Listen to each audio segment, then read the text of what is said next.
Bonjour et bienvenue dans Prière Inspirée. Je suis très heureux de vous retrouver aujourd'hui. Nous allons continuer à parler de ce ministère et nous poser la question, ministère humain ou ministère divin? Il y a en effet deux types de ministères, ceux qui sont humains et ceux qui sont divins. On peut commencer avec un ministère divin et terminer dans la chair, mais Dieu nous appelle à demeurer dans l'esprit. Alors le but de cette émission aujourd'hui n'est pas de développer en nous un esprit critique par rapport au ministère qui nous entoure. Nous sommes appelés à marcher dans l'amour, à ne pas soupçonner le mal, à prier, oui, cependant, pour les ministres de la parole, afin qu'ils puissent exercer leur ministère comme il le faut. Et on a commencé à prendre cet exemple de cet homme qui était lévite dans le livre de Juges. Et j'aimerais revenir un peu sur son histoire. Il est écrit au verset 1, il y avait un homme de la montagne d'Éphraïm nommé Mika. Il dit à sa mère, « Les 1100 cycles d'argent qu'on t'a pris et pour lesquels tu as fait des imprécations même à mes oreilles, voici que cet argent est chez moi, c'est moi qui l'avais pris. » Donc il a volé sa propre mère.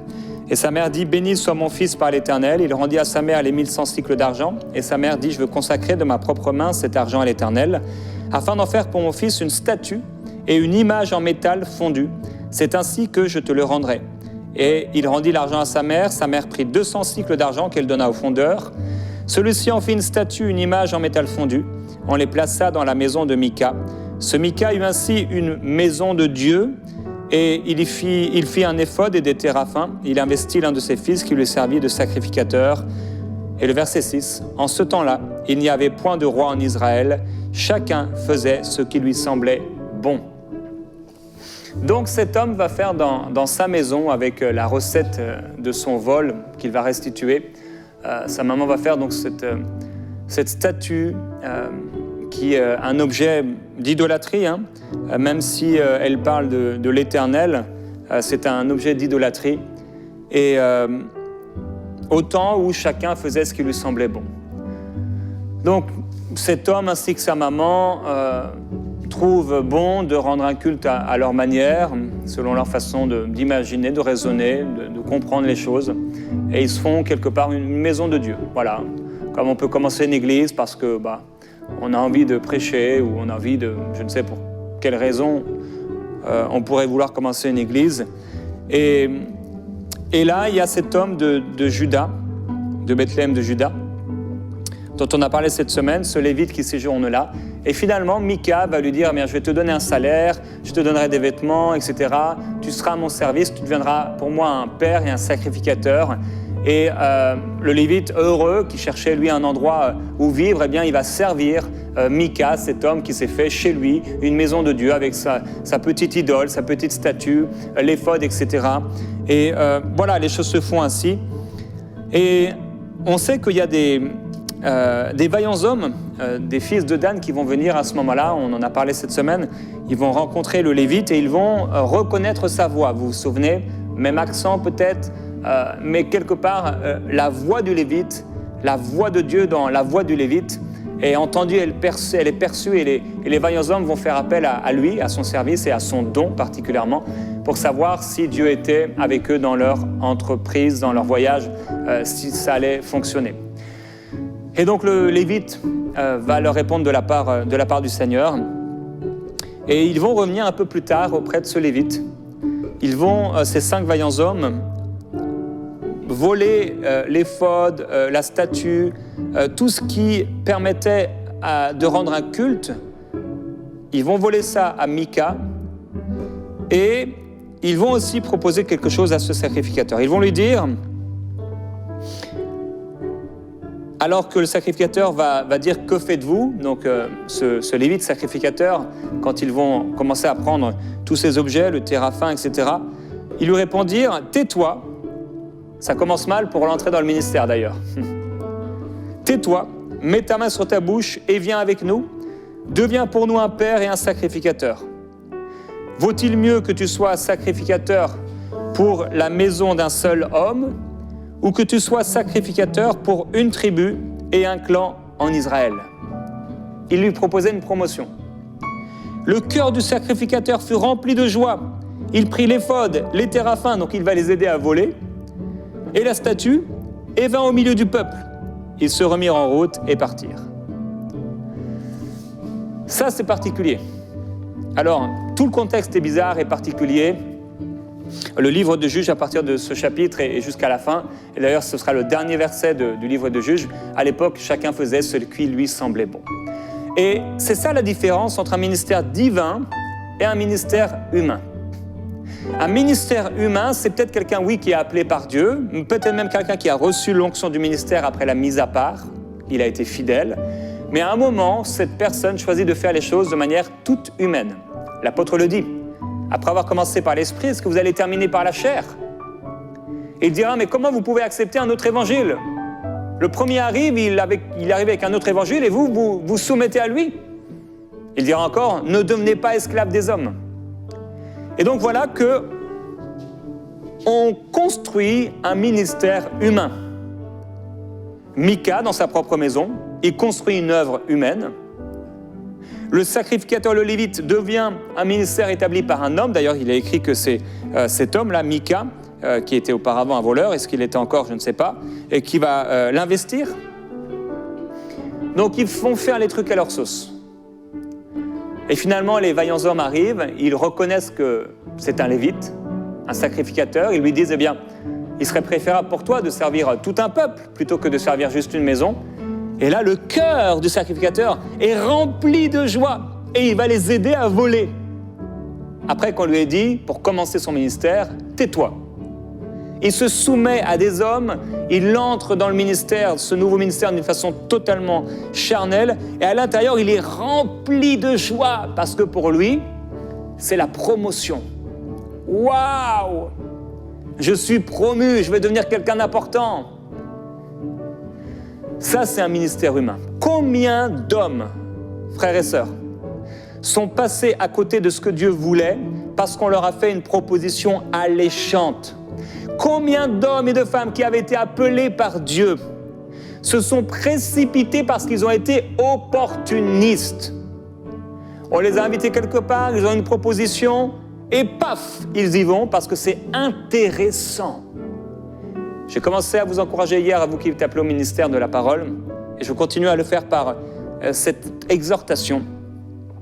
Ne vous précipitez pas, ne cherchez pas votre propre intérêt, ne soyez pas opportunistes.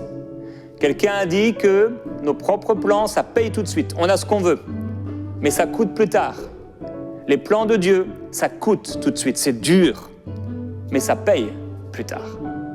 Il y a des gens qui s'investissent eux-mêmes dans le ministère, ils sentent un appel, ou alors même certains, et c'est terrible à dire, ils disent « bon, bah, ça a l'air cool, le ministère, j'ouvre une association, une église, les gens vont donner leurs dîmes, les offrandes, et je vais pouvoir vivre comme ça. » Combien de personnes font ça? Et il n'y a pas d'onction, et il n'y a pas de grâce. Même des personnes qui étaient appelées dans le ministère prophétique ou dans le ministère d'évangéliste et qui, au bout d'un moment, parce qu'ils ne sont pas soutenus, et dommage que l'Église ne soutient pas les évangélistes. Ils se disent, et ils raisonnent, eh bien, on va commencer une Église sans avoir été appelé par Dieu. Et ça devient un ministère humain. Je dis et je le répète, le but n'est pas d'ouvrir notre esprit à la critique, pas du tout, mais pour nous-mêmes. Est-ce qu'on est en train d'entrer, est-ce qu'on est entré dans un ministère humain ou un ministère divin? Le peuple d'Israël a dit, faisons-nous un Dieu à notre image. Ils ont dit, faisons-nous un Dieu à notre image, et il en est sorti un bœuf.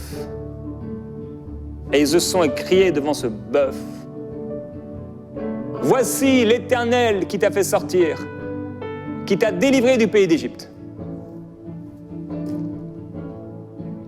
Et alors on va dire, bah oui, mais j'ai pris l'or et voilà, il en est sorti, cet animal, qui ressemblait au Dieu de l'Égypte. Non, c'est pas qu'il en est sorti, c'est que tu savais ce que tu faisais. Le ministère humain, il tombe, mais il ne tient pas. Dans 1 Samuel au chapitre 5, il y avait les Philistins qui se sont emparés de l'arche de Dieu et ils l'ont mis dans la maison de leur Dieu qui s'appelait Dagon. Je vous en ai déjà parlé. Et quand ils ont mis l'arche de Dieu, le lendemain matin, Dagon était étendu par terre.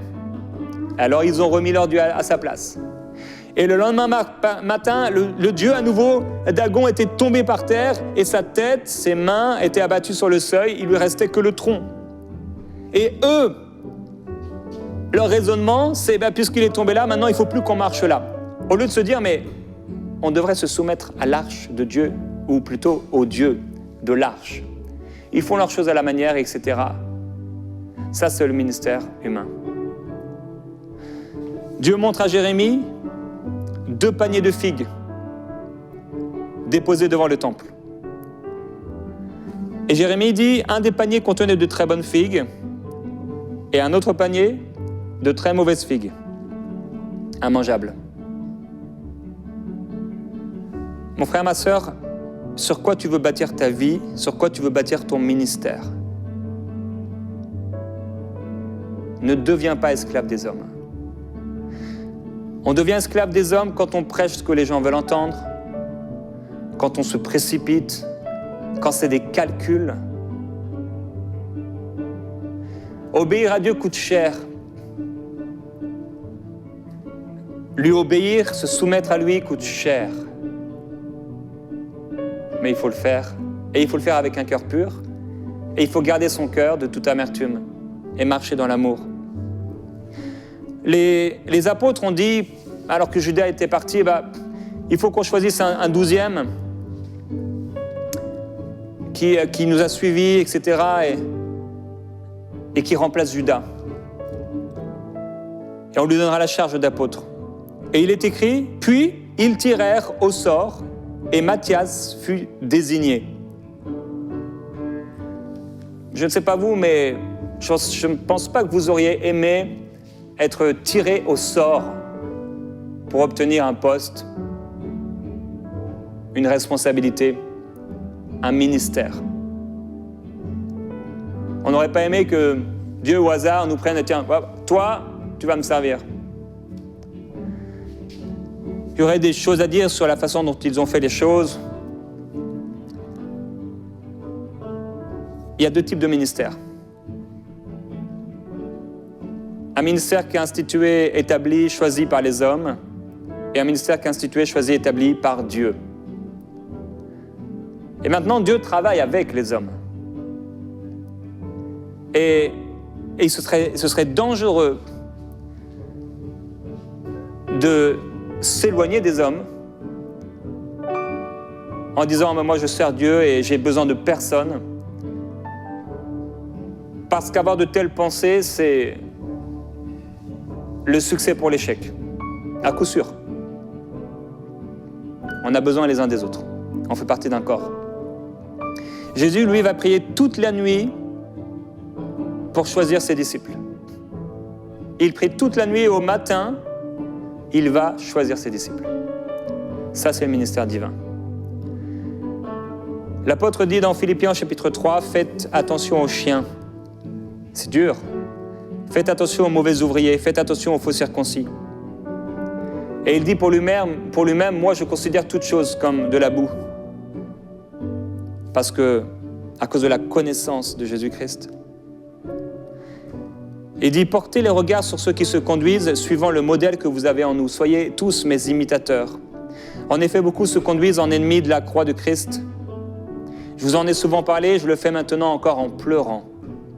Leur fin, c'est la perdition. Ils ont pour Dieu leur ventre. Ils mettent leur gloire dans ce qui fait leur honte. Ils ne pensent qu'aux réalités de ce monde. Ça, c'est le ministère humain.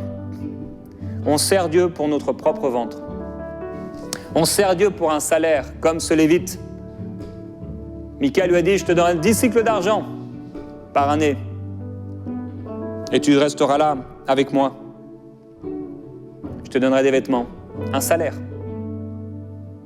C'est vraiment terrible de déménager pour un salaire. C'est terrible d'accepter un appel pour un salaire. Je sais qu'aux États-Unis, ça se fait énormément. Les pasteurs déposent des CV dans les églises. Je trouve ça tellement particulier. Et par la grâce de Dieu, Dieu dépasse cela des fois. Et il envoie quand même les gens aux bons endroits. Mais ce que je voulais dire, c'est que aux États-Unis, ça se fait beaucoup, pas le fait de déposer des CV, mais le fait de beaucoup de calculs. On a des propositions, ok, bon, ça a l'air intéressant. Bon, il y a un bon salaire, ok, il y a une voiture de fonction, c'est bien, même une maison de fonction, allez, paf, je signe, je m'engage. Ministère humain ou ministère divin, qui est-ce qu'on sert? J'aimerais pouvoir former de futurs serviteurs de Dieu à travers le ministère que Dieu m'a donné, à travers les enseignements dans prière inspirée, la vie de prière, à travers les conférences, à travers ma vie personnelle. Que demain, dans 10 ans, dans 15 ans, il y ait des hommes, des femmes qui disent « J'ai été formé, non pas formé à chercher la gloire, formé aux méthodes de communication pour réussir son ministère. Non, j'ai été formé à la mort, au renoncement, à l'obéissance, au sacrifice, à la consécration, à l'amour pour Dieu, à la dépendance au Saint-Esprit, à la recherche du réveil spirituel. » Dans Ésaïe, il est écrit « Ces gardiens sont tous aveugles, sans intelligence. Ils sont tous des chiens muets, incapables d'aboyer. » C'est ce qu'on a dit à ce Lévite. « Tais-toi !» C'est comme ça que son ministère a commencé. Déjà, son ministère était pris par des hommes. Comment Dieu aurait pu faire quelque chose? Ils ont des rêveries, se tiennent couchés, ils aiment à sommeiller. Et ce sont des chiens voraces, insatiables. Ce sont des bergers qui ne savent rien comprendre. Tous suivent leur propre voie, chacun selon son intérêt, jusqu'au dernier. Oh Dieu, garde-nous de chercher notre intérêt. Garde-nous, oh Dieu, de chercher notre intérêt. Garde-nous d'accepter une invitation, d'accepter une proposition, parce qu'on y trouve un intérêt. Oh Dieu! Et il est possible de rester longtemps et des années dans un ministère humain où il n'y a pas la grâce pleine de Dieu, parce qu'on a calculé, on a raisonné sans l'aide du Saint-Esprit. Parce que les apôtres ont parfois raisonné.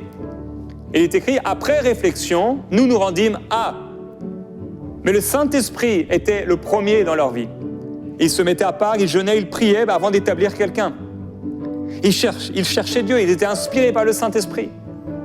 Le Saint-Esprit, des fois, ne leur permettait pas d'aller quelque part et ils n'y allaient pas. Et c'était mieux pour eux. Mais parfois, Dieu nous laisse. Il met dans notre cœur un malaise et si on continue, il va forcer, confirmer peut-être le malaise, mais si on ne veut pas entendre, et on ne veut pas entendre les conseils, on dit non, Dieu me parle. Et on plonge et Dieu nous laisse plonger petit à petit dans un ministère humain. Dieu dit, malheur aux bergers qui détruisent et dispersent le troupeau dont je suis le berger. J'aime dire, en parlant d'un pasteur, le pasteur, l'église, le pasteur a la charge, il porte une charge. Mais c'est Dieu qui est le chef de l'église. Cette église dont le pasteur a la charge, mais ce n'est pas l'église de quelqu'un. Et l'église n'appartient à personne si ce n'est à Dieu. Si j'ai une église, ce n'est pas mon église, même si on peut parler ainsi, bien sûr, mais le fond de la pensée ne doit pas être « c'est mon église, c'est mes brebis ». Certains disent « c'est mes brebis ». Non, c'est les brebis du Seigneur. Je placerai à leur tête des bergers qui prendront soin d'elles. Elles ne connaîtront plus la peur, elles ne seront plus effrayées, et plus aucune d'elles ne sera manquante. L'apôtre Paul dit « Je suis reconnaissant envers celui qui m'a fortifié, Jésus-Christ notre Seigneur, car il m'a jugé digne de confiance ou fidèle en m'établissant à son service. » Il m'a jugé fidèle. Parfois, quand on n'entend pas la voix de Dieu, on fait comme Saül a fait. La Bible déclare que Saül a essayé d'entendre la voix de Dieu et Dieu ne parlait pas. Puis il a pris les téraphins, il a pu un peu comme tirer au sort comme l'ont fait les apôtres. Rien. Pas de rêve, pas de vision, rien. Alors il a été vers une sorcière pour essayer de parler avec un prophète mort. Et il y aurait beaucoup à dire sur ce passage, mais ça c'est un ministère humain.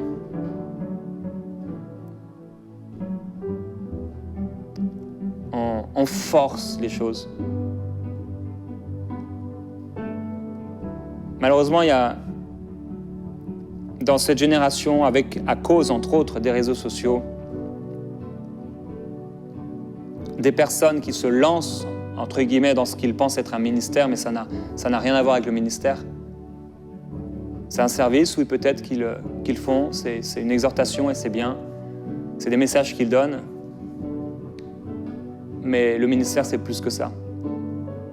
C'est un don.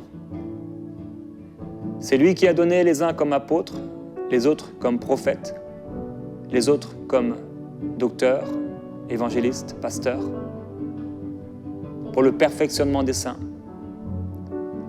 C'est lui qui les a donnés. Et aucun homme ne peut le faire. Dieu seul peut donner l'onction. Et cette onction, elle est comme une huile précieuse et pure. Elle est donnée quand on est fidèle. Ce n'est pas des calculs, ce n'est pas des mathématiques. Je discutais il y a quelques jours avec Charles Talingano et il me disait à nouveau ce qu'il m'avait déjà dit une fois, que depuis bien longtemps,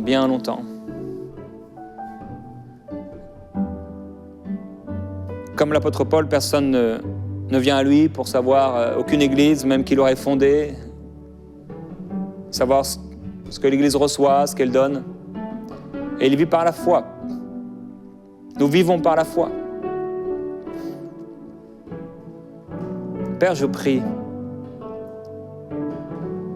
tu veux dire quelque chose à quelqu'un.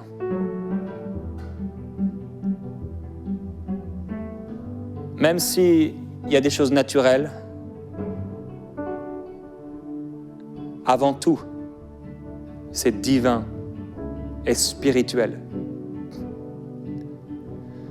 Et je priais, Père, pour ces frères et ces sœurs qui peut-être sont en train de lutter, sont en train de lutter devant l'appel,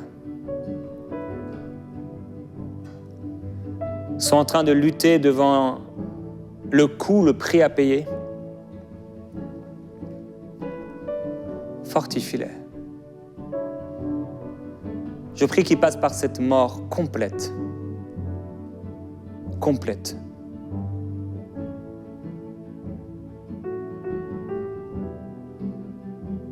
Quand Isaac a été posé comme un autel,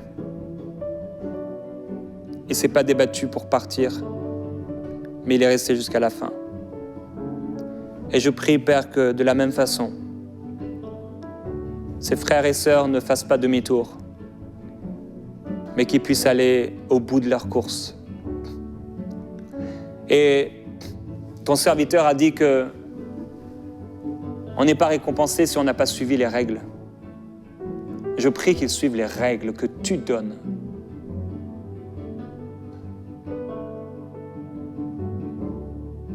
Qu'ils travaillent avec passion, avec ferveur, avec force et fidélité. Je prie, Père, que personne ne suive l'exemple d'Ésaü, qui pour un plat a vendu son droit d'aînesse,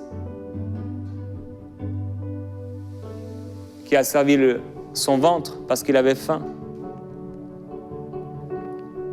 et qui est passé à côté d'une bénédiction. Père, je prie pour ceux qui font face à des difficultés de stabilité, de fidélité, des jeunes, des moins jeunes qui veulent tout quitter, qui veulent partir parce que ça devient difficile et pourtant tu leur demandes de rester. Je prie, Père, que tu puisses les trouver fidèles. Qu'ils soient fidèles, oui, fidèles jusqu'à la mort. Je prie qu'ils restent fidèles malgré les tentations sataniques, malgré les oppressions peut-être spirituelles, les attaques. Je prie qu'ils restent fidèles malgré les circonstances difficiles. Relève-les, fortifie-les, enseigne-les, édifie-les, établis-les. mon Dieu.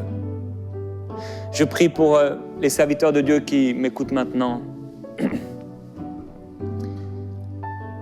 Qu'il n'y ait rien d'humain dans leur vie, mais que tu diriges toutes choses. Toi qui nous as appelés et qui nous as mis à part.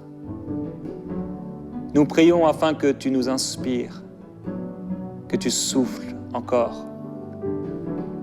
Nous prions afin que nos vies et nos ministères ne soient pas tels que les pharisiens le vivaient, où ils ont aimé la gloire des hommes plutôt que la gloire de Dieu, de ces Juifs qui ont refusé de dire, de payer le prix.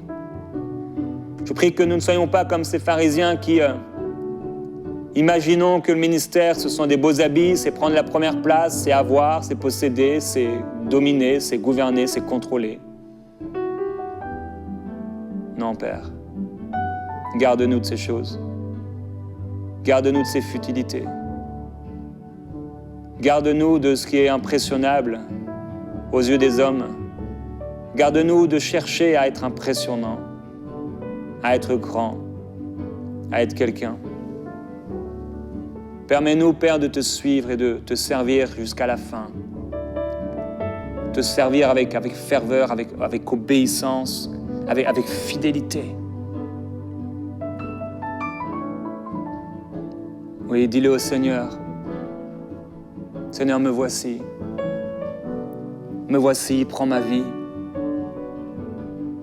Me voici, Seigneur, pour te servir.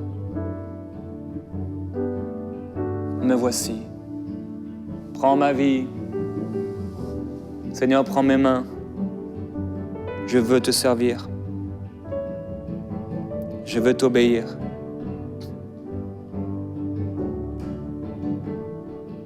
Merci, Seigneur.